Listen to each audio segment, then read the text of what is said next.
Bonne fête des mères à tous et à toutes les femmes, à toutes les mamans et aux futures mamans.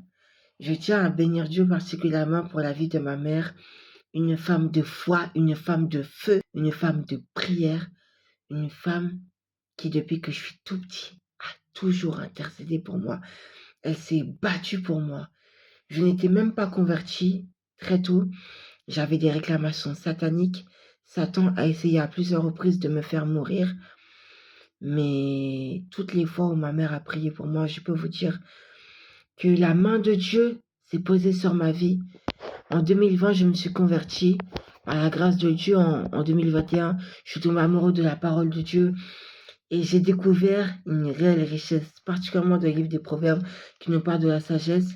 Et ça nous parle vraiment de retenir les recommandations de notre Père et les enseignements de notre mère.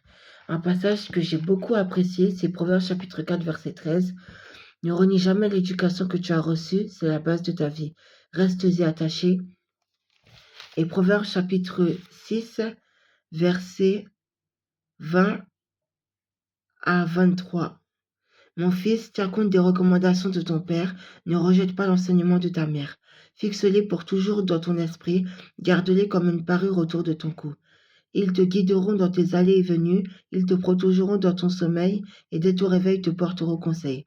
Car les recommandations sont comme une lampe, l'enseignement est comme une lampe, les réprimandes et les avertissements nous maintiennent sur le chemin de la vie. Amen. Et je peux vous dire que le fait d'avoir été élevé dans une famille chrétienne, ça n'a pas fait de moi un chrétien, mais ça a fait, il y avait des bases que j'avais déjà. Ce qui faisait que Dieu avait déjà un œil sur moi. Et par toutes les intercessions de ma mère, j'ai reçu Jésus-Christ. Et ça a également déclenché une notion d'évangélisation sur ma vie. Donc, que vous pourrez retrouver dans la veillée de prière du 5 avril avec le prophète Joe Grace sur YouTube ICCTV. Et en tout cas, je tiens à bénir Dieu pour toutes les mères en Christ et celles qui ne connaissent pas Jésus. Franchement, toutes les mamans, je vous encourage à prier pour vos enfants et pour celles qui le font déjà. Franchement, je vous encourage à persévérer parce que la persévérance de la prière aura toujours du résultat. Bravo et je dis gloire à Dieu pour toutes ces femmes, toutes ces mères qui ont payé le prix, qui ont fait que par la grâce de Dieu, certains sont des grands hommes et des grandes femmes de Dieu. Il y a un prix qui a été payé. En tout cas, les mamans, vous êtes bénies. Les futures mamans, les sœurs, je prie que vous soyez des mères, des futures épouses et mères selon le cœur de Dieu. Et que vous puissiez, comme il est écrit dans Proverbes chapitre 6, au verset, même pas, Proverbes chapitre 22, au verset 6, j'aime beaucoup ce verset.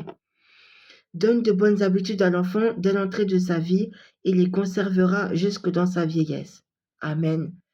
Et c'est ce que ma mère a fait avec moi. Dès tout petit, elle m'a amené à l'église, elle m'a enseigné la parole, elle a prié pour moi. Et aujourd'hui, ça apporte du fruit par la grâce de Dieu. Mais je sais que ce n'est que le début. Et je prie que cette même grâce qui a été mise sur ma vie, qu'elle vous soit transférée dans le nom de Jésus. Soyez abondamment bénis et bonne fête des mères.